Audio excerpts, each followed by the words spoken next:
কি ভাবছো এটা কেরালা?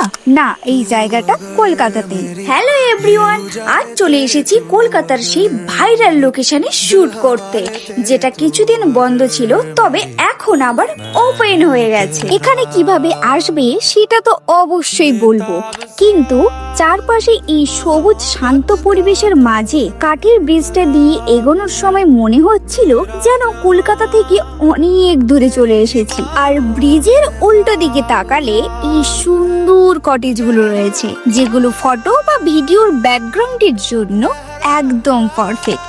যারা ইউনিক লোকেশনে ঘুরতে ভালোবাসো এবং যারা ফটোগ্রাফি বা ভিডিওগ্রাফির জন্য ইউনিক লোকেশন খুঁজছো, তারা অবশ্যই এই জায়গাটা এক্সপ্লোর করো। এতক্ষণ যে জায়গাটার কথা বললাম, এই জায়গাটার নাম হলো পাখি বিতান। ইকো পার্কের গেট নাম্বার 6 দিয়ে ঢুকলেই বাম দিকে দেখতে পাবে এই জায়গাটা। আর ওপেনিং টাইম হলো 11:30। তুমি এই লোকেশনে যার সাথে আসতে চাইছো তাকে অবশ্যই ভিডিওটা শেয়ার করে রেখো। আর এখানে কিভাবে আসবে, এন্ট্রি ফি কত, আর শুট করার পুরো ডিটেলস জানতে চাইলে লোকেশন লিখে কমেন্ট করো, আমি ডিএম করে সব ডিটেলস পাঠিয়ে দেব। টাটা।